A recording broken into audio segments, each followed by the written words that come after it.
গেলেন, দেখে ঘরের মধ্যে বালকেরা কান্দে, চোখের পানি ছেড়ে কান্দে, আর কয় মা খাবার দাও। যিনি খলিফা, রাজ্যের খলিফা, ছদ্মবেশে রওনা দিলেন। আর আমাদের এমপি সাহেব, মন্ত্রীরা, আমাদের চেয়ারম্যানরা 10টার আগে তাদের ঘুম ভাঙে না। বউ কয় উঠায় যা, ডিস্টার্ব করো না। নির্বাচনের আগে কত পায়ে ধরে, কত না তেল মাখায়। রিক্সা চালক, ভ্যান চালকরে পাইলে জড়া ধরে। আর যখনই প্রতিনিধি হয় তাদের পায়ে ধরা লাগে, তার পিএসের পায়ে ধরা লাগে। মাসের পর মাস ঘুরতে ঘুরতে স্যান্ডেল খায়। এমপির সঙ্গে দেখা নাই, চেয়ারম্যানের লগে দেখা নাই, মেম্বারের লগে দেখা নাই। আর তাদের ভাষা শুনলে বড় কষ্ট হয়। এই যে দেখলাম ঈদের আগে গরিব মানুষের চাউল দিছে। আমার দেশের কত মেম্বারেরা 10 কেজি চাউলের জায়গা 7 কেজি দিছে, 3 কেজি চুরি করছে। দাড়ি আছে মুখে, টুপি আছে মাথায়। এই চোরের জাত কবে ভালো হবি এখন বুঝি আসে না। জোরে জোরে চিল্লায় বলেন ঠিক কিনা? এ চোররা কবে ভালো হবে?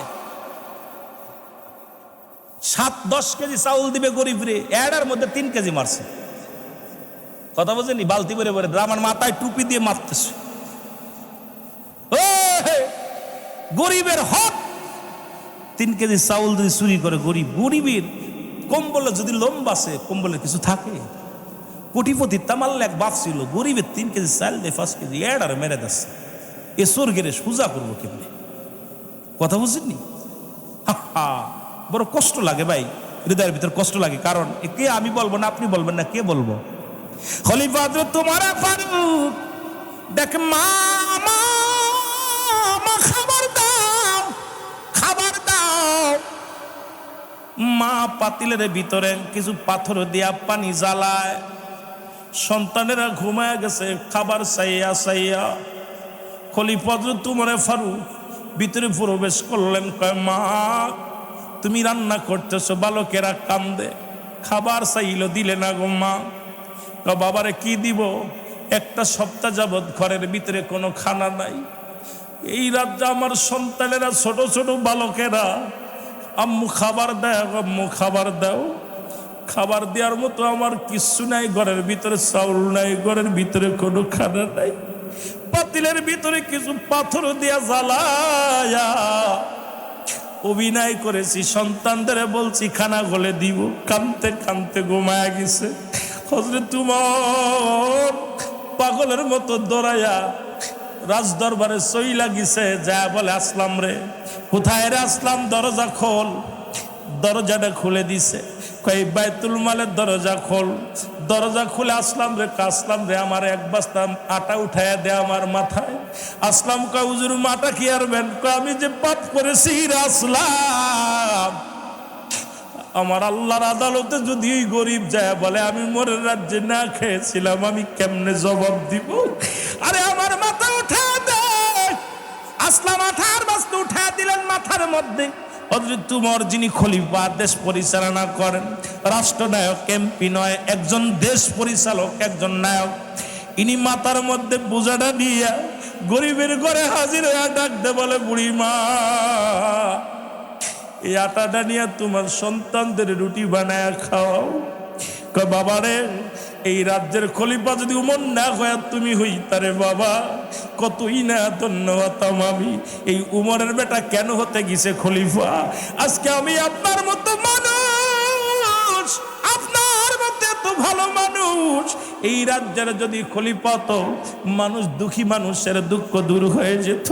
অথচ উমর বলে মা তুমি খলিফা উমরের দরবারে গেছো নি? কই না মা, আগামীকাল উমরের দরবারে যাবা। আমি উমরকে ওই দরবারে থাকবো, তাকে বলে আরো কিছু বেশি দেওয়ার চেষ্টা করবো। জোরে জোরে চিল্লা বলা যাবে না মারহাবা। করছেন কেমন কেমন একজন রাজা নিজে কাঁদতে কাঁদতে কয় মা গো তুমি একটা কাজ করো, আগামী দিন তুমি যাবা। মা, বুড়ি মা গালি দিতেছে, আল্লাহ বড়া পড়া উমর যদি প্রতিনিধি না হইয়া যদি এই লোকটা প্রতিনিধি হতো কতই না ভালো হতো। আল্লাহ বলছে মা গো তুমি উমরে চেনো? কয় না চিনি না। কয় তাহলে আগামীকাল উমরের যাবা। মহিলা যায় দেখে হযরত উমর, খলিফা হযরত উমরে ফারুক জনগণকে মালামাল দিতেছে। ও মহিলা থরথর করে কাঁপতেছে, থরথর করে। হযরত উমর ফারুক দেখায় মহিলাকে দেখে বলে, মা আপনি আইছেন? কয় বাবা আমি আইছি। কয় বাবা তুমি খলিফা ওমর? বাবা আমি তোমাকে গালি দিছি, আমার মাফ করে দিও। কয় মা গো আপনি ঠিকই করেছেন, আমি কেন আপনার কাছে সময় মতো যেতে পারি নাই? এই যে ব্যর্থতা তো আমার, এই দায়ভার তো আমার, কারণ আমি আপনার খবর নিতে পারি নাই, আমি আপনাকে খবর নিতে পারিনি, এর জন্য দায়িত্ব আমি আল্লাহর আদালতে কি জবাব দিব? এই ছিল খলিফাদের জীবনী, এই ছিল ইসলামের জীবন জিন্দেগি। আর আমার দেশের অবস্থা, বহির্বিশ্বের অবস্থা দেখলে বড় কষ্ট লাগে যে আমাদের এই সেই দেশ আজকে দেশই আছে, সেই ইসলাম আর ইসলামই আছে, কিন্তু মানুষগুলো পরিবর্তন হয়ে গেছে। এই মানুষগুলো দিনিয়া পুজরি, কারণ এই মানুষগুলো জানে না যে আমি পরবর্তী সময় আপনার আমার জন্য কি নিয়ামত বই আনতেছে, আপনি নিজেও জানেন না, কারণ আগামীকাল আমরা বাঁচবো কেউ বলতে পারি না। আজকে দুনিয়া দুনিয়া দুনিয়া নিয়ে ব্যস্ত আছি, আজ না হয় কাল মেন্তেকাল করব, বাড়ি গাড়ি কিচ্ছু নিয়ে যেতে পারলাম। আল্লাহ বলে কুল্লু মান আলাইহা ফান, সব শেষ করে দিবে কে? আল্লাহ বলে বান্দা এই জমিনটা আমি রাখবো না, এই জমিনের মধ্যে যা কিছু আছে সব কিছু আমি চূর্ণ বিচ্ছিন্ন করে দিব, এই জমিনটা আমি পুড়ায়া তামা বানায়া দিব। ঘোষণা কার? আরো জোরে বলেন ঘোষণা কার? এই পৃথিবীর মধ্যে 3 ভাগ হলো পানি, 1 ভাগ মাটি। আল্লাহ কয় মাটিগুলো পুরা তামা বানায়া দিব, এই জমিনের ভিতরে যত পানি আছে সবগুলো পুড়ে ছাই হয়ে যাবে। কুল্লু মান আলাইহা ফান, সব শেষ করে দিবে কে? আরো জোরে বলেন কে? আজকে কার জন্য তুমি ঘুষ খাও? কার জন্য তুমি সুদ খাও? কার জন্য বড় বাড়ি বানাইলাম?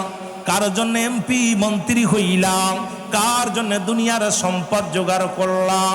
এই দুনিয়ার সব কিছু পরে থাকবে, কিচ্ছু বলতে কিচ্ছু থাকবে না। জোরে জোরে চিল্লা বলা যাবে না, ঠিক কিনা? কার জন্য করতেছো? যার জন্য। কেটা পাপ করেন না আপনি? বিবিরে যায় জিগাইবেন, বউ খুব ভালোবাসে আপনারা, আপনিও ভালোবাসেন, তারা জিগাইবেন যে বিবিরে আমি তো একটা পাপ করছি, তোমার এই পাপের ভাগটা নাও। নিব? বিবি নিব? ছেলে নিব? মেয়ে নিব? তাই যে সুদ খেতেছেন, ঘুষ খেতেছেন, সুদের টাকা ছেলেরে খুব খুব বাজার করে, ঈদের বাজার করে দিচ্ছেন, বিবির জন্য দামি কাপড় কিনছেন, মেয়ের জন্য দামি কাপড় কিনছেন, খোদার কসম বিবিরে জিগাইবেন, কবে এই তো আমি 20 লাখ টাকা সুদ খাইছি, ঘুষ খাইছি, এবার রমজানে ঘুষ খায় তোমার এটা দিতেছি। কয় যা খাইছো খাইছো, ওইটা দিছো আমারে দিছো, পাপের ভাগটা নিতে রাজি নেই। জোরে কোন ঠিক কিনা? আপনার পাপের ভাগ নিব? ছেলে কইবে আব্বা এটার ভাগে আমি নাই, মেয়ে কইবে আমার দরকার নাই, বউ কইবে তোর পাপ তুই নিয়ে মর, আমার দরকার নেই, আমার গাড়ির দরকার, বাড়ির দরকার। কোন ভাবে আনবি দেখার বিষয় না। তা যেহেতু আপনার সম্পদ নিবে, পাপ নিবে না, আপনার পাপের ভাগ নিবে না, তা থেকে আজ থেকে প্রতিজ্ঞা করব জীবনে আমি পাপও করব না। যারা বলেন ঠিক কিনা? প্রতিজ্ঞা করব ও না খেয়ে মরে যাক, অন্যায় করব না। যারা বলেন ঠিক কিনা? রাজি আছেন তো? রাজি আছেন? না সুদ খাবেন, না ঘুষ খাবেন? খাবেন? ঘুষ কা হারাম না হালাল? জোরে বলেন হারাম না হালাল? সুদ কা হারাম না হালাল?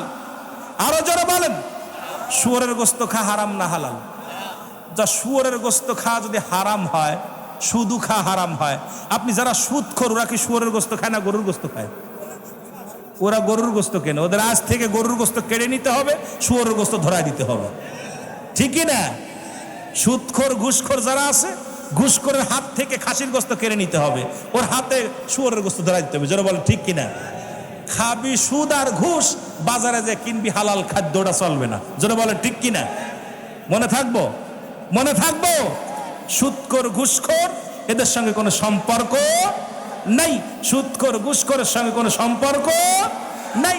এই জন্য সুদখোর ঘুষখোর থেকে সাবধান। না খেয়ে জীবন কাটাবেন, তবু সুদের মধ্যে নয়, ঘুষের মধ্যে নয়। আল্লাহ পাক যেন এদের ঘুষ করে সুদখোরদের অবস্থা কিয়ামতের ময়দানে আগুনের নদীর মধ্যে নিক্ষেপ করবে। এই নদীতে সাঁতার কাটবে তারা, আবার আগুনের নদীর ভিতরে সাঁতার কাটবে, আর তাদের খাবে কি যেন আগুনের দলা। এই গুল্লাগুলো দিব, এরা খাইব, পিছনে নারী বুড়ি বাইর হয়ে যাইব।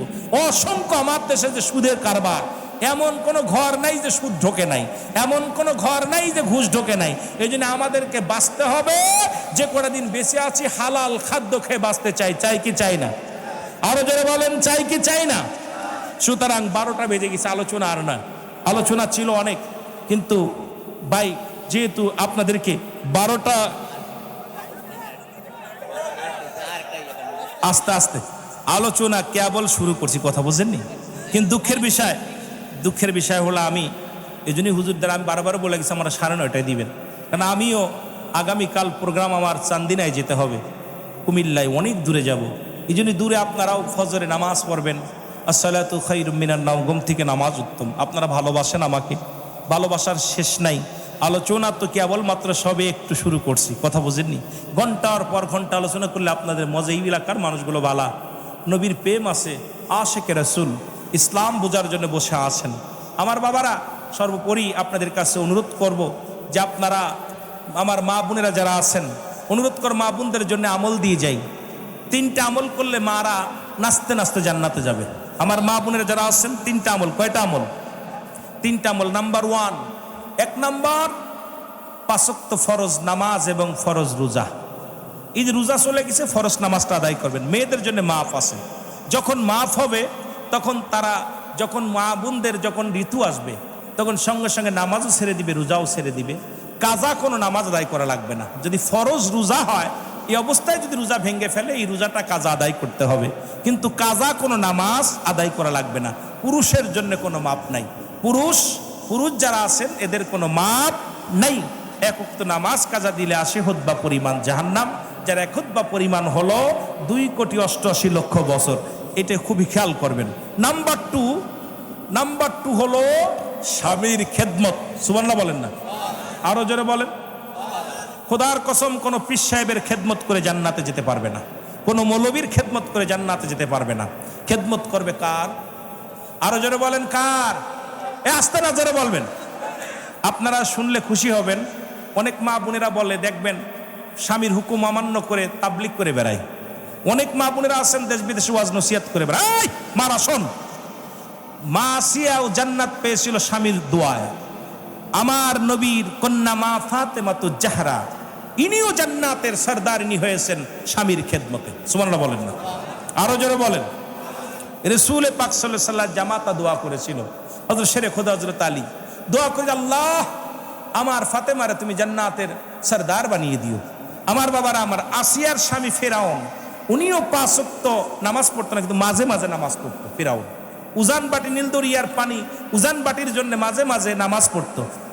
একদিন আসিয়ার সামনে এক হাত, আসিয়া তুমি আমার কত ভালোবাসো, হাঁকা যা অনেক অনেক, এত ভালোবাসি। তুমি ভালোবাসো, আজকে পরীক্ষা হবে। তা গায়ের ভিতরে ময়লা আবর্জনা জড়াই এনে কয়, আমার এই ময়লাটা যদি তুমি পরিষ্কার করে দিতে পারো তাহলে বুঝবে তুমি আমার ভালোবাসো। স্বামী, আপনি আল্লাহকে, আল্লাহর পরেই আপনার স্থান, আপনাকে আমি ভালোবাসি। কয় তাহলে আসিয়া কি করছে? আসিয়া তার স্বামীর ফিরাউনের পা থেকে শুরু করে সমস্ত ময়লা আবর্জনা জিভ বাদে পরিষ্কার করছে। তখন আসিয়া গোপনে যায় ফিরাউন 2 রাকাত নামাজ পড়ে, আল্লাহ তোমার জান্নাত আছে আমি জানি, আমি তো এখন মানুষের কাছে ভগবান হয়ে গেছি, এখন আমি তো জানি তোমার জান্নাত তুমিই মালিক, কিন্তু আমি তো এখন বন্ড হয়ে গেছি, তবে তোমার জান্নাত আছে আমি জানি, আমার জন্য কিছু চাইতেছি না, তবে আমি আমার বিবির জন্য, আসিয়ার জন্য একটা জান্নাত চাই। সুবহানাল্লাহ বলেন না? আল্লাহ কবুল করছে, আসিয়ার জান্নাত দিছে। স্বামী দোয়া করছে। শুধু তাই নাই, ফাতিমা একই অবস্থা। মা ফাতিমা গভীর রাত্রে হযরত আলী রাদিয়াল্লাহু তাআলা ঘরে আসছে। আসার পর হযরত আলী যখন পিপাসার পানি চেয়েছে বিবির কাছে, বিবি আমাকে একটু পানি দাও, পানি আনতে যায় দেখে ভিতরে পানি নাই, বাইরে থেকে পানি এনে দেখে হযরত আলী রাদিয়াল্লাহু তাআলা ঘুমায় গেছেন। সারা রাত পানি নিয়ে দাঁড়ায় আছে, স্বামীকে ডাক দেয় নাই, যদি ডাক দিই ঘুম ভেঙে যাবে, আবার যদি পানি চায় দিতে দেরি হলে বেয়াদবি হবে। রাতটা দাগে জেগে জেগে আসে। যখন ফজরে আজান হইছে, সালাতু খায়রুম মিনান নাওম, ঘুম থেকে উত্তম, হযরত আলী রাদিয়াল্লাহু তাআলা লাত মেরে উঠছে। উঠে দেখ ফাতেমা শিওরে দাঁড়ায় আছেন। ফাতেমা তুমি দাঁড়ায় আছো? স্বামী আপনি আমার কাছে পানি চাইলেন, আয়না দেখে আপনি ঘুমায় গেছেন, যদি আপনাকে ডাক দিই ঘুমটা ভেঙে যাবে, বেয়াদবি হবে, আবার যদি আপনি পানি চান দিতে দেরি হলে আবার আমার বেয়াদবি হবে, এই জন্য সারা রাত আপনার শিওরে দাঁড়িয়ে আছি। হযরত আলী রাদিয়াল্লাহু তাআলা গায়ে হাতে দেখে ফাতেমার পুরো দেহটা বরফ হয়ে গেছে, দৌড়ায় গেছে মসজিদের মধ্যে নামাজ আদায় করে রাসূলের কাছে যাই বলতে, ইয়া রাসূলুল্লাহ, ইয়া হাবিবাল্লাহ, আমি তো ফাতেমার সঙ্গে বেয়াদবি করে ফেলেছি, যিনি আপনার কন্যা হাসান হুসাইনের মা, সারা রাত তারা জাগায় রাখছি।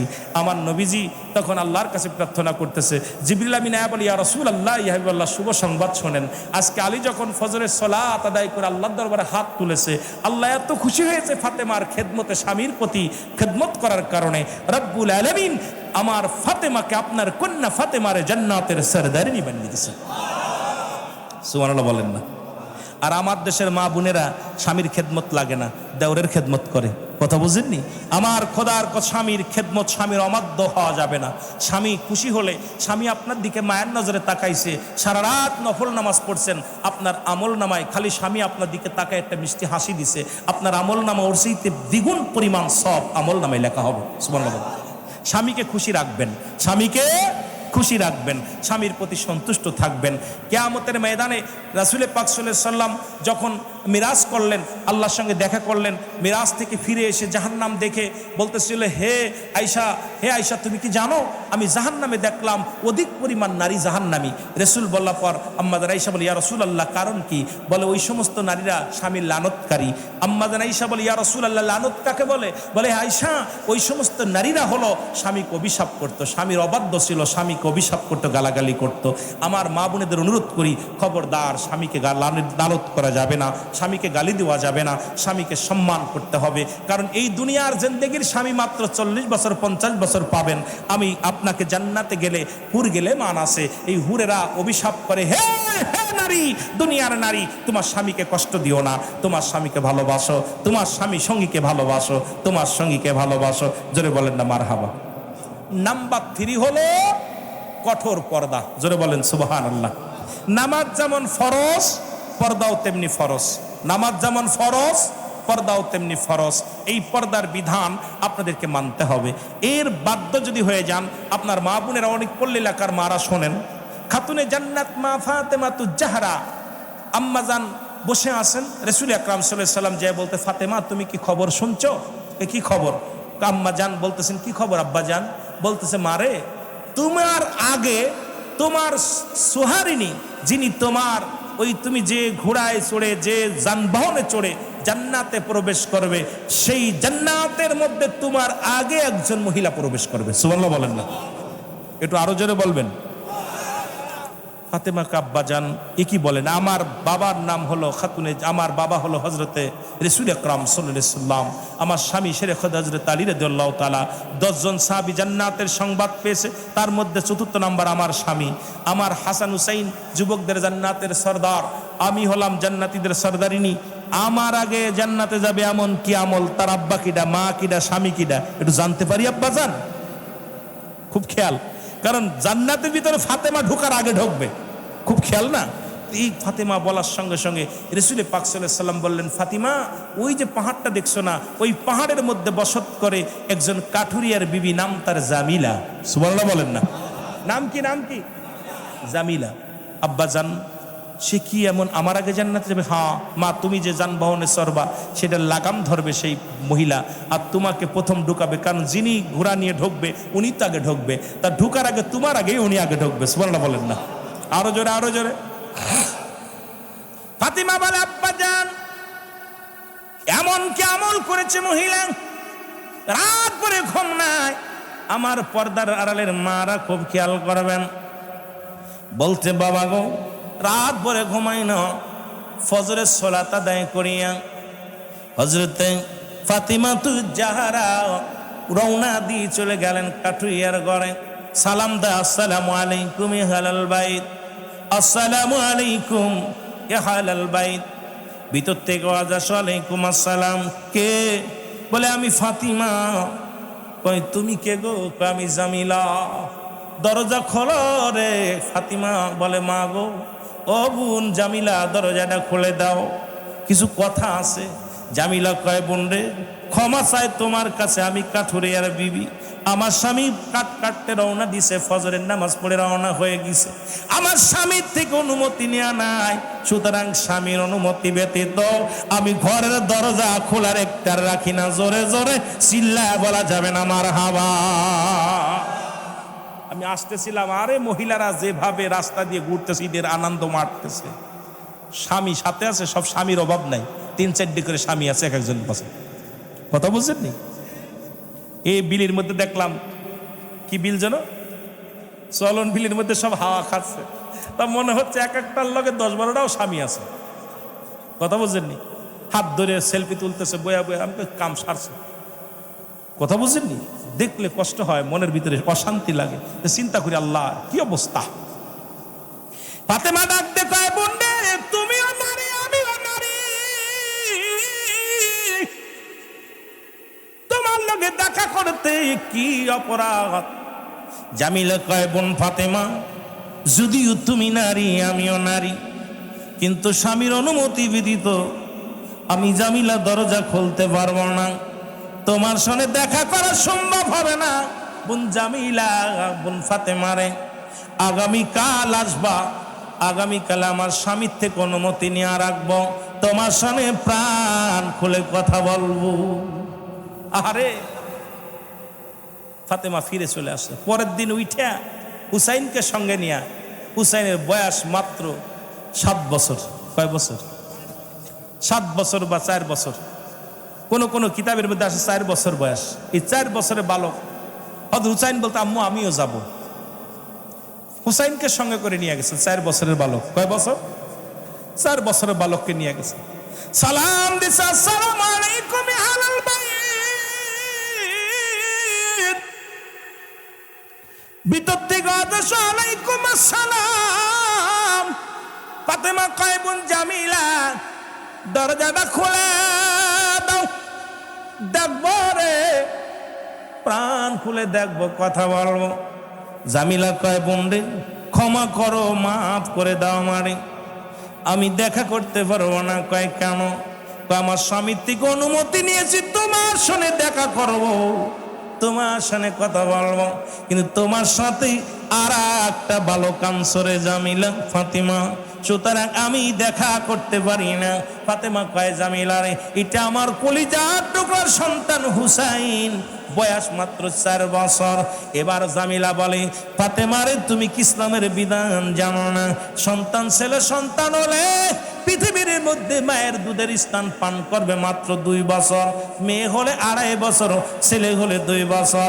যেহেতু তোমার হুসাইনের বয়স 4 বছর, সে নাক গান গলা সব কিছু চিনতে পারে, সুতরাং ইসলামের বিধান অনুযায়ী তোমার হুসাইনের সামনে আমার যাওয়ার কোনো একতার নাই। জোরে জোরে চিল্লা বলা যাবে না মারহাবা। 4 বছর এই বুড়ো বান্দররা ঘুরতেছে সেরিনিয়া, কথা বুঝেননি রে বা? টাকায় চাকরি করে আইয়া এই বানরগুলো দৌড়াইতেছে, এত খারাপ লাগে। 4 বছরের বালকের সামনে হুসাইনা জামিলা আসেন নাই। জামিলা যখন আসেন নাই, ফাতেমা চিৎকার মেরে বলে, হে ফাবুন জামিলা, আমার বুঝতে বাকি নাই, আমার বুঝতে বাকি নাই। এই কারণে তুমি আমার জান্নাতের মধ্যে সোয়ারিনীর গলার লাগাম ধরে, গালের লাগাম ধরে আমার আগেই প্রবেশ করবারে জামিলা। আমার বাবা বলেছিল, রে ও বোন জামিলা, তুমি ভাগ্যবতী নারী, তুমি গুণবতী নারী, তোমার মতো একজন নারী হবে আমার জান্নাতি সফরের সঙ্গী। আমিও ফাতিমা বড় ধন্য। এই জন্য সন্তান, আজকে আমাদের দেশে দেখেন সন্তানাদি নষ্ট হওয়ার পিছনে কারণ হলো এই যে আমাদের ছেলে মেয়েগুলো সবগুলো বাবার মায়ের প্রতিটি সন্তান ফিতরাতের উপরে জন্মগ্রহণ করে। বাবা মায়ের চলাফেরা, সন্তান কর্ম দেখা বাবা মা এগুলো শিখে যায়। ছেলে সন্তান শিখে যাচ্ছে, মেয়ে সন্তান শিখে যাচ্ছে। এই যে সন্তান যখন আসবে দুনিয়ার মধ্যে, তাকে এইরকম লালন পালন করতে হবে ইসলামের বিধান অনুযায়ী। সন্তানকে এক লাইফের ভিতরে রাখা যাবে না, এক খাতার ভিতরে স্বামী স্ত্রী ঘুমাইলেও রাখা যাবে না। এই জন্যে আমি আপনাদেরকে অনুরোধ করব, সর্বশেষ হলো যুবকদের জন্যে একটা অনুরোধ করে যাব, 5টা গুণের নারী বিয়ে করতে হবে। কয়টা গুণের? জোরে বলেন, কয়টা গুণের? যেটা নবীগণ আমার নবীর বিবির ভিতরে ছিল, আমার নবীর মায়ের ভিতরে ছিল, আমার নবীর বাবার ভূমির ভিতরে ছিল, যেগুলো নবীর বিবিদের ভিতরে ছিল, সাহাবীদের বিবিদের ভিতরে ছিল, আপনাদের বিবির ভিতরে থাকা লাগবে। কয়টা গুণ? হযরত সুলাইমান, পয়গম্বর সুলাইমান, উনি যখন বিবাহ করবে, যখন বিয়ের পায়গাম আসলো, উনি বলল 5টা গুণের নারী যদি পাও তাহলে বিয়ে করব। উনি 4টা গুণের নারী পাইছে, 1টা গুণের নারী গুণ পাই নাই। সুতরাং এই 5টা গুণের নারী বিবাহিত করবেন যারা বিয়ে করেন নাই। তার ভিতরে নাম্বার 1, খুব সংক্ষিপ্ত, অনেক লম্বা, আমি অনেক আগেই বলছি বাজান, আমি অনেক দূরে যাব। আমি চিন্তা করি 11:30 ঘন্টা আলোচনা করে শেষ করব, অনেক রাত হয়ে যাচ্ছে। আমি আপনাদেরকে নিয়ে অনেক আলোচনা, মন চায় আবার যদি আসে আবার আলোচনা হবে, কিন্তু 5টা গুণের গুণান্বিত। কয়টা গুণ? জোরে বলেন, কয়টা গুণ? 5টা গুণ। নাম্বার 1, 1 নাম্বার হলো সতীত্বর আমানতদারি। সুবহানাল্লাহ বলেন না। এখন আপনাদের জেলায় কয়টা আমানতদারি আছে আল্লাহ জানে।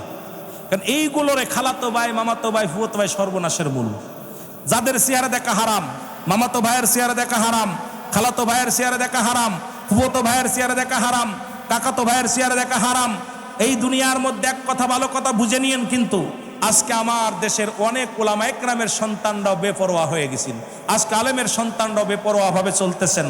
চেহারা দেখা হারাম হারাম হারাম।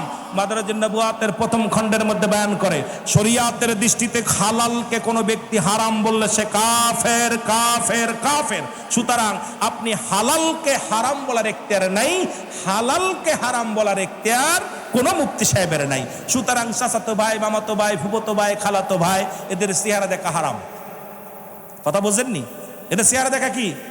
আরো জোরে বলেন। এখন মেয়ে পরে ক্লাস ডিগ্রিতে পরে পাঠাই দিয়েছেন মামা বাড়ি, মামাতো ভাই হাত ধরে চলতেছে, ফুফাতো ভাই হাত ধরে চলছে, চাচাতো ভাইয়ের সঙ্গে গলাগলি হাত ধরে চলে।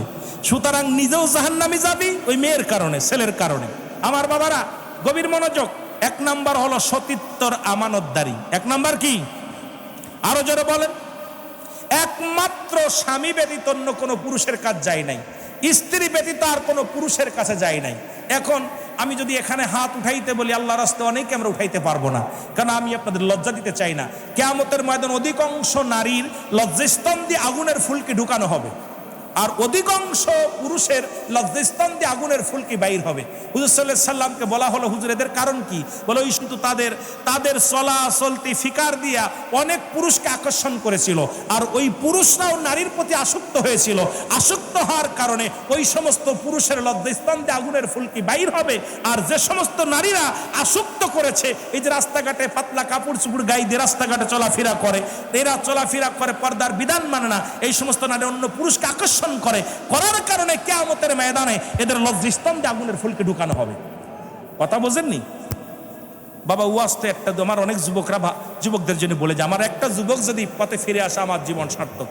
কারণ আমার জীবন ওয়াজের জীবন সার্থক। সেক্রেটারি সভাপতি সবার জীবনটা সাকসেস, যেই মাহফিল থেকে একটা মানুষ হিদায়াতের মধ্যে আসছে।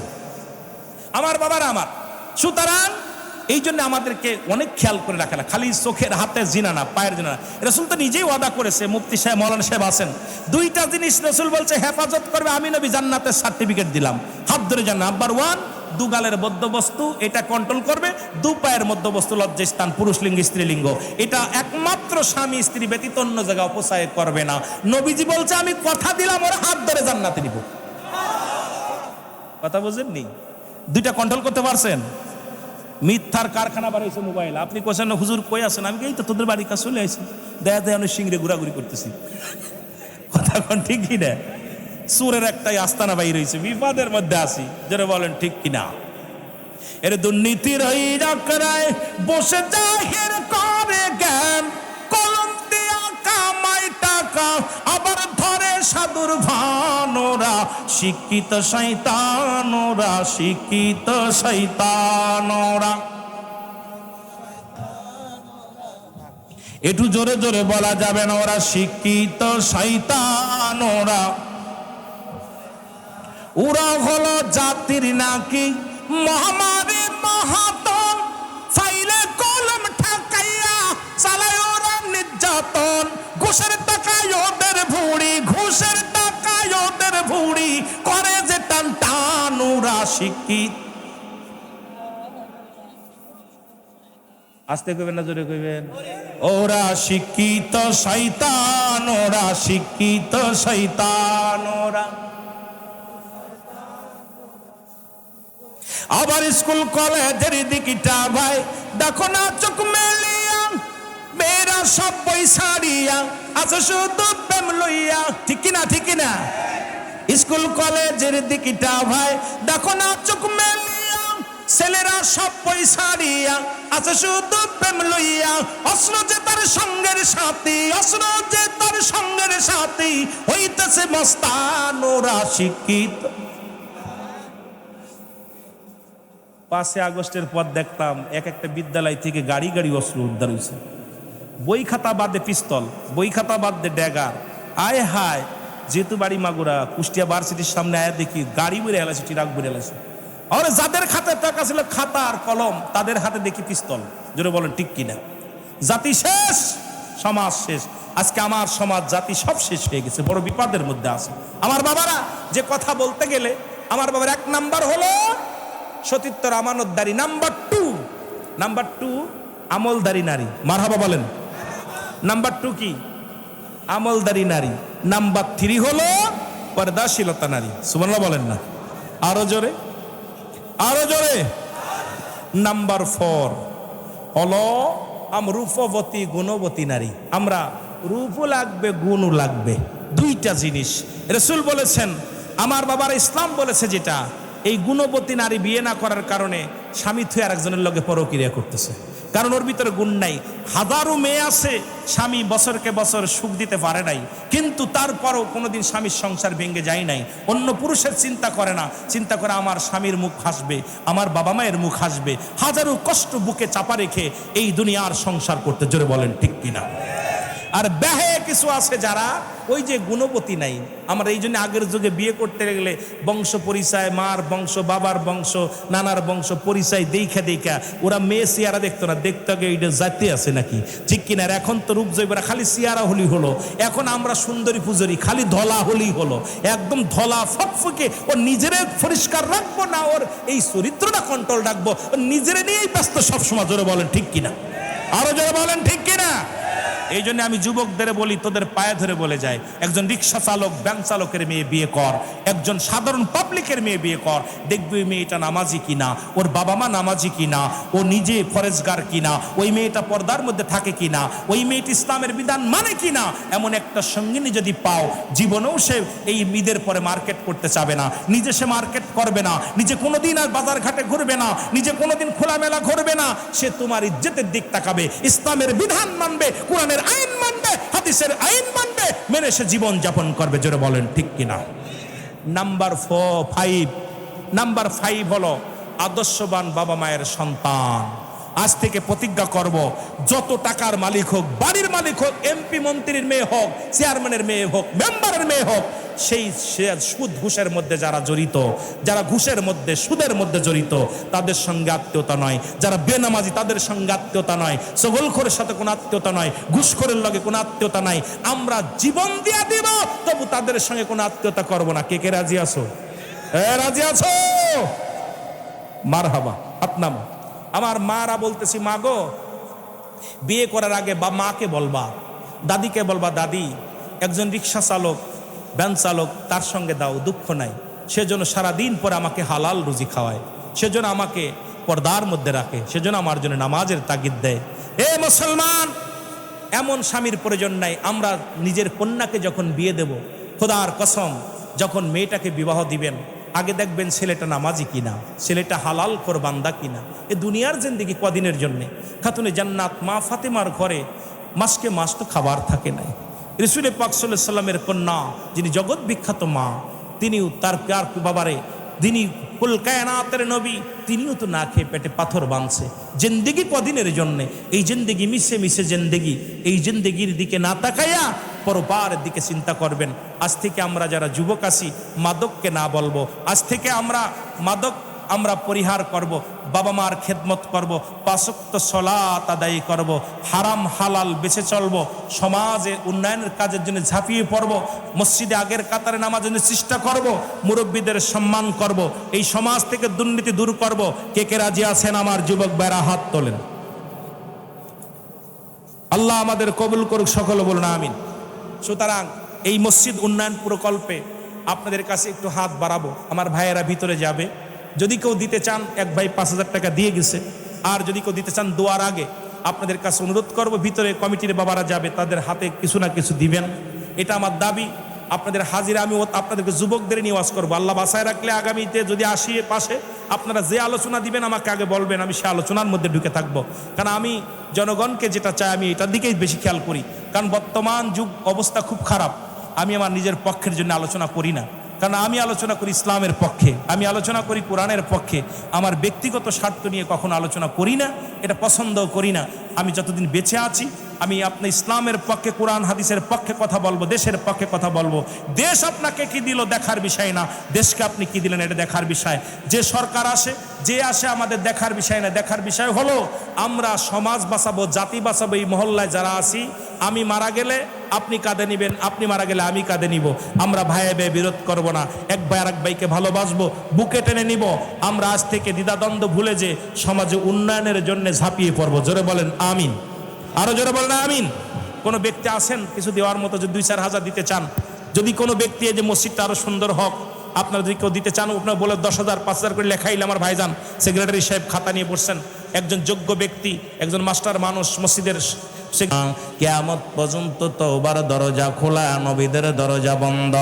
এই বান্দা যখন কবরের ভয়, বান্দার দিলের মধ্যে যখন জাহান্নামের ভয়, বান্দার দিলের মধ্যে যখন রব্বে কারীমের ভয়, এই ভয় ঢুকিয়া যখন তওবা করি আল্লাহ বলে ডাক দেয়, রব্বুল আলামিন আমার জীবনের শেষ মাহফিল, আমার জীবনের শেষ রাত, আমার জীবনের শেষ সময়, বান্দা যখন এই কবরের ভয়, জাহান্নামের ভয় বান্দার দিলের ভিতরে ঢুকিয়া বান্দা যখন কাজ তওবা করে, ওই বান্দার জীবনের সব গুনাহ রব্বুল আলামিন চিরতরে মাফ করে দেয়। জোরে জোরে চিল্লায় বলা যাবে না মারহাবা। মাহফিলে আসতে লাভ না লস? চিন্তা করছেন? এলাকার বাসী মাহফিল সাজাইলো কত কষ্ট করে, বাড়ি বাড়ি যাইয়া চাউল উঠাইছে, বাড়ি বাড়ি যে টাকা উঠাইছে, আপনারা কষ্ট করে আইছেন, বছরে একটা দিন বসছেন। এই মাহফিল আসার কারণে সগীরা গুনাহ মাপ।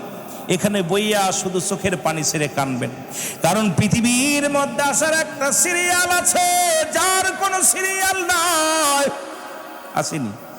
দেখা যায় বাবা জিন্দা, সন্তান দুনিয়ার মধ্যে নাই, দাদা জিন্দা, নাতি দুনিয়ার মধ্যে নাই, দাদার কাঁধে নাতির লাশ, নাতির কাঁধে দাদার লাশ। আসেনি এরকম? মনে হয় নাই? মনে হয় বড় ভাই যাবে, তারপরে ছোট ভাই, তারপরে আর এক ভাই। কারণ রব্বুল আলামিন যে কোনো মুহূর্তে মালাকুল মউতকে পাঠায়া দিতে পারে। মানুষের 2টা টাইমে মরণ হয়, একটা হলো রাতের বেলা, একটা হলো দিনের বেলা। 2টা টাইমে মরণ হয়, হয় রাত্রে না হয় দিনে। ও মুসলমান শুনে নাও, শুনে নাও, দিন শুরু করেছিলাম, মৃত্যুবরণ করি নাই। রাত শুরু করে এখন 10টা পার হয়ে গেছে, এখনো মৃত্যুবরণ করি নাই। আগামীকাল সূর্যোদয় হবে আপনার আমার জীবনে। কে কে গ্যারান্টি দিতে পারেন আগামী দিন বাঁচব? কেউ নাই রে ভাই, কেউ নাই। এ দুনিয়ার মুসলমান শুনে নাও, একটা কথা খুব লক্ষ্য করে শোনো, এই 2টা টাইমে মানুষের মরণ হয়, একটা হলো রাতের বেলা, একটা হলো দিনের বেলা। দিন শুরু করেছে আমার আল্লাহ নামাজ দেয়া, রাত শুরু করেছে আমার আল্লাহ নামাজ দেয়া। 1 ওয়াক্ত নামাজ কাজা গেলে 80 খুতবা পরিমাণ জাহান্নাম, যার 1 খুতবা পরিমাণ হলো 2,88,00,000 বছর। এখন আমার আপনার জীবন থেকে কত নামাজ ছুটে গেল। রাত তো শুরু করেছে আমার আল্লাহ নামাজ দেয়া, দিনও শুরু করেছে আমার আল্লাহ নামাজ দেয়া। দিনের শুরু হলো বান্দা ফজর, নবী নবী বইলা পাগল হয়, নবীর দুরুদ নিয়ে কত মারামারি হয়, মিলাদ নিয়ে মারামারি হয়। আরে আর মুসলমান শুধু ঠেলা ঠেলি আর মারামারি আর কত না হট্টগোল। আজকে কিছু কথা বলে যায়, এখন নবীরে ভালোবাসো, দাড়ির মধ্যে ছুরি লাগাও, নবীরে ভালোবাসো, দুরুদ দিয়া কত হট্টগোল লাগাও, নবীরে ভালোবাসো, নবীর জন্য জীবন দিতে চাও। ফজরে 2 রাকাত সুন্নাত নামাজ তুমি আদায় করলা, তুমি হয়ে গেলা আমার নবীর প্রেমিক। এখন 2 রাকাত ফরজ নামাজ আদায় করলা, তুমি হয়ে গেলে আল্লাহর গোলাম। এখন দিনের মধ্যে যদি তোমার মরণ হয়, তোমার মরণটা হবে আমার আল্লাহর গোলাম, নবীর প্রেমিক। যে ফজরে ঘুমাইলো সে কেমনে নবীর প্রেমিক হয়, কেমনে আল্লাহর গোলাম হয়? জোরে বলেন ঠিক কিনা? বেনামাজি রাত দিনের বেলা মারা গেছে, এটা আল্লাহর দলের লোক না, নবীর দলের লোক না? কথা আসা না মশারে ভাই? কথা কয় না। ফজরের নামাজ ছিল কি? 2 রাকাত ফরজ, 2 রাকাত সুন্নাত। যেহেতু মুসলমান নবীর তরিকায় চলি, নবীর কথা সুন্নাত দুরাকাত ছিল, নবী সুন্নাত পড়ি নাই কিন্তু নবীর জন্য পাগল, ঠিকই না? হায় হায়, কি যে সমাজ আজকে আমার দেশে! শুধু মিলাদ কিয়াম, এই দাড়ি মিলাদ কিয়াম নিয়েই শুধু বেশি ফেতনা। আইরে শুরু করছে, জিগাইবেন কয় ফজরের নামাজ পড়ছিলি, কয় ওই ফজর উঠতে আরি নাই, কথা বুঝেননি? কয় জোর পড়ছিনি, কয় জোরের সময় পাই নাই। আসর পড়ছস, এই সময় কাজে ব্যস্ত ছিলাম। কয় মাগরিব পড়ছস, কয় সময় কেমনে গেছে এটা বুঝি নাই। ঈশা পড়ছস, ঘুমাইছিল, উঠতে এখন ঘুমাই গেছিলাম, ঠিক কি না? কেমনে বুঝাইব মানুষকে, বড় কষ্ট। এ মুসলমান শুনে নাও, এখন দিনের বেলা তোমার মরণ হয় নাই, রাতের বেলা মরণ হবে, এর মধ্যে কোনো সন্দেহ নাই। রাতের শুরু হলো মাগরিব, 3 রাকাত ফরজ নামাজ তুমি আদায় করলা, বান্দা তুমি হয়ে গেল আল্লাহর গোলাম, ঠিক কি না? কার গোলাম? না কোনো বান্দার গোলাম। কার গোলাম? আর একটু জোরে বলেন না, কার গোলাম? এখন আমি আপনি তওবা করলাম রব্বে কারিমের কাছে। এই রব্বে কারিম যখন দুনিয়া সৃষ্টি করলো, সমস্ত রুহের জগৎটারে বানাইল, বানায়ার সামনে রাখিয়া রব্বে কারিম একটা কথা বলছে, বান্দা শোন, ভালো কইরা শোন। আমার আল্লাহ কালাস্তুবি রব্বিকুম, ও বান্দা আমি কি তোর রব নি? আমি কি তোর প্রভু নয়? আমি কি তোর মালিক নয়? এবার স্বীকার করলাম কি? এই যে স্বীকার করলাম, কাদুবালা, স্বীকার করলাম বান্দা আমি হইলাম আপনি আমার রব, আপনি আমার সব, আপনি আমার আইনদাতা, আপনি আমার বিচার কর্ণওয়ালা, আপনি আমার মৌতের দায়িত্ব নিলেন, আপনি আমার রিজিকের দায়িত্ব নিলেন। এরপরও বান্দা তোদের চরিত্র পরিবর্তন হলো না কেন? স্বীকার করলে, আজকে স্বীকার করলে দুনিয়ার মুসলমান, স্বীকার করলে রব্বে কারিম আপনি আমাদের রব, আপনি আমি আপনার গোলাম। সেই গোলাম হইয়া যদি রবের কর্ম না করি, রবের যদি গোলামি না করি, এই রব্বে কারিম আপনারে ভালোবাসবে না, তালাক দিব। ক্লিয়ার? কথা বোঝে না? আপনারা বুঝতেছেন আমার কথা? না বুঝলে তো বিপদ। এক দেশের গালি এক দেশের বলি। আপনাদের এলাকায় নতুন আইলাম, এখন আপনারা যদি না বোঝেন তাহলে তো বিপদ। অনেক ভালোবাসেন। আমি আসার পর সেক্রেটারি সাহেব, মাস্টার সাহেব অনেক কথা আপনাদের প্রশংসা করছে। হুজুর আপনার, আমার এলাকার যুবকগুলো আপনার অত্যন্ত ভালোবাসেন। ভালোবাসার নমুনাও পাইছি, যখনই মাইকটা ধরে বলছে আপনার দোকান পাশার বন্ধ করে মাহফিলে আসেন, দেখছি আপনারা পাগলের মতো ছুটে আসছেন। আপনারা আমারে ভালোবাসেন, রাসূলকে ভালোবাসেন, কোরআনকে ভালোবাসেন, হাদিসকে ভালোবাসেন, আল্লাহ আল্লাহ দিনকে ভালোবাসেন, এই জন্য আসছেন। জোরে বলেন ঠিক কিনা? আমি তো শুধুমাত্র শিলা, কথা বলেন, হয়তো ওই দিনের পথে আসি বিলেই শোনার জন্য আসছেন, ঠিক কিনা? আমার বাবারা, বিশেষ করে আজকে এখানে যারা আসছেন, তা অত্যন্ত আনন্দিত আমরা যে এই সময় গরমের উত্তপ্ত গরমও পড়তেছে, সব দিয়া সব মিলাইয়া জান্নাতি মানুষ জান্নাতের বাগানে বসেছেন। এই যে আমরা কবুল পড়লাম কার কাছে? আল্লাহর কাছে। আমি আপনার কাছে একটা জিনিস জানতে চাই, আপনাদের এলাকায় বিবাহ শাদী হয় না? আমাদের ইমাম সাহেব হুজুর, আপনাদের আমার অত্যন্ত খুশি লাগছে। 2 ভাই হাফেজ, 2 ভাই আলেম। আব্দুল হান্নান ভাই মসজিদের ইমাম, আব্দুল মান্নান ভাই উনি আলোচনা করলেন। 2 ভাই অত্যন্ত আনন্দিত, এক বাবার 2 সন্তান, 2টা আলেম, বড় পাওয়া। কথা বলছেনি? 3টা জিনিস কাজে লাগে। নাম্বার 1 নেক আমল, নাম্বার 2 আমার বাবার দান সৎকা, যেটা সৎকাই জারিয়া, নাম্বার 3 নেককার সন্তান। কিন্তু তার বাবা বড় ধন্য, 2টা আলেম বানিয়েছেন। আমার বাবারা, তো বিশেষ করে যে কথা বলতেছিলাম সেই কথা হলো যে আপনারা এখানে যারা বসেছেন সকলে তো মহব্বত করে ভালোবেসে বসেছেন। এখন আপনাদের এলাকায় বিবাহ শাদী, অধিকাংশ বিবাহ শাদী ইমাম সাহেব পড়ায়। ইমাম সাহেব বলে অমুক গ্রাম নিবাসী, অমুকের মেয়ে, অমুকের লগে এত টাকা দেলমোর, এত টাকা ওসিলবাদ, কবুল আসনি? কয় হা, ইয়েস। কবুল পড়া পর যদি সারা দিন আপনার কাজ করে, রাত্রেবেলা যদি কয় স্বামী আপনি ঘুমায় থাকেন, আমি আপনার স্বাস্থ্যবার ঘরে যে ঘুমাই, মানবেন? কথা কয় না। এটা ভালো বুঝে নাই মনে হয় যুবকরা, বুঝছনি? যে পাগল এর কাছ থেকে যদি বউয়ার এক জায়গা যাইতে চায়, মানবো? কই তুই তালাক, ঠিকই না? তা আমরা সবাই তো কবুল পড়লাম রব্বে কারিম আপনি আমার রব, আপনার আইন মানি, আপনার বিচার মানি, আপনার হুকুম মানি, সব মানি। এরপরে খোদার আমরা আজকে কি করে 5 ওয়াক্ত সালাত নামাজ এইটা দিল, আজকে ফজর পড়ি না, জোহর পড়ি না, আসর মাজি না। এখন আল্লাহ কি আমাদের সাথে সম্পর্ক রাখবো না ছাড়বো? কথা বলেন। আর আল্লাহ যার দায় দায়িত্ব বাদ দিব, তার কপালে কি আছে? কোন কি আছে? দুঃখ আছে, কষ্ট আছে, ঠিক কিনা? শেষ নাই। আল্লাহ আমাদের বোঝার তৌফিক দান করুক। এত বিস্তারিত বাংলা ঠিক না, যদিও পল্লী এলাকায় জন্য কিছু কথা বলতে হচ্ছে, যেহেতু সব শ্রেণীর মানুষ এখানে আছেন, সবাই শিক্ষিত না, সবাই অশিক্ষিত না, সব শ্রেণীর মানুষ আছে। একটা হলো জুমলায় খবরিয়া, একটা জুমলায় হিংসা। বক্তা মনের ভাব প্রকাশ করলে শ্রোতা সহজেই বুঝতে পারে, এটাকে জুমলায় খবরিয়া বলে। বক্তা মনের ভাব প্রকাশ করলে শ্রোতা ইয়েস নো ভেরি গুড আর কিছু বুঝতে পারে না, এটাকে বলা হয় জুমলায় হিংসা। যেমন এক এলাকায় আপনার ওই কিছু ইংলিশ শিখছে এক লোক, ইয়েস নো ভেরি গুড, ওই এলাকায় খুন হয়েছে। পুলিশ কয় ওই এলাকায় খুন হয়েছে নি? কয় ইয়েস। কি বলছে? কথা বলেন না। ইয়েস। কে কে খুন করছে? কয় নো। নো বলবো না। কয় তাহলে থানায় চল। কয় ভেরি গুড। কথা বুঝেননি? পুলিশের দইরা ডান্ডা বেরি দিয়ে আর গাড়িতে উঠাইয়া লয়া যাইতেছে। এখন কয় খুন হয়েছে? কয় ইয়েস। কে করছে বল? কয় নো। কয় তাহলে থানায় চল বলবি। কয় ভেরি গুড। নিয়ে পিটাইতেছে, রিমান্ডে নিয়ে পিটাই। কয় ইয়েস ইয়েস। কথা বুঝেননি? 2-3 দিন পিটানি খায়া কয় স্যার গো আমার দোষ নাই, 3টা ইংরেজি শিখছি, এইটারই দোষ, বিপদে পড়ছে স্যার, আমারে মাফ করেন। আমি যদি আগে জানতাম যে ইংলিশ এই 3টা শিকার বিপদে এইরকম, জীবনও শিখতাম না। কথা বুঝেননি? তো এই জন্যে আমরা এই সমাজে বাস করি, সব শ্রেণী মানুষ বাস করি। এই জন্যই আমি সর্বজনীন কথা বলবো, যেন রব্বে করিম আমার জবান দিয়ে বলার তৌফিক দান করে, আপনারা যেন বুঝতে পারেন। সকলে বলুন আমিন।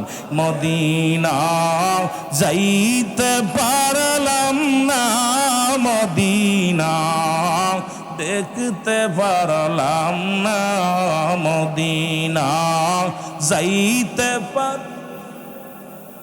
মদিনা। আরো জোরে জোরে বলেন, মদিনা যাইতে পারলাম না, মদিনা। আমি অসহায় তাই এত দূরে রই,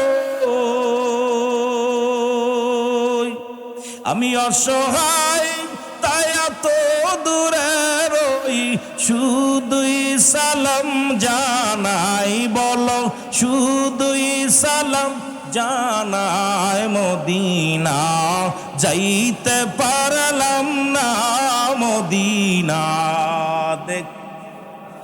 আর একটু জোরে জোরে চিল্লায় বলেন, মদিনা যাইতে পারলাম না, মদিনা। মদিনার নাম কত সুন্দর,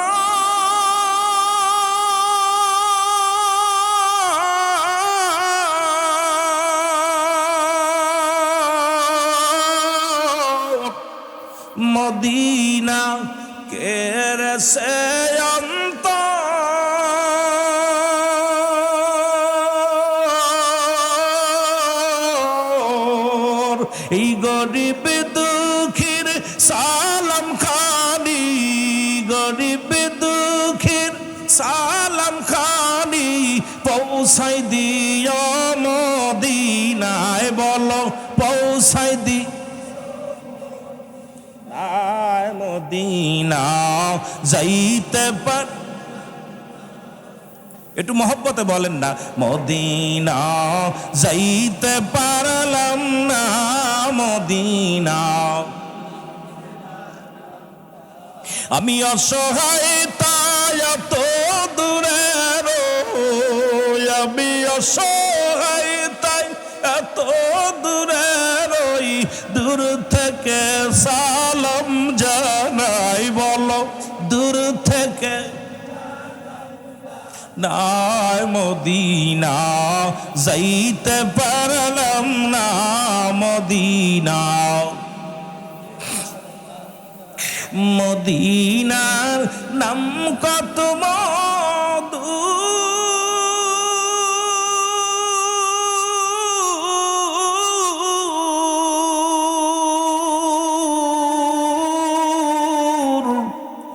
মদিনা অরজ কত দূর,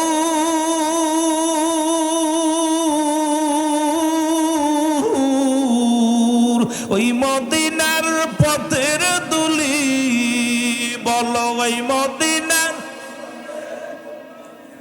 মাকুতে পারলাম না মদিনা যাইতে পারলাম না মদিনা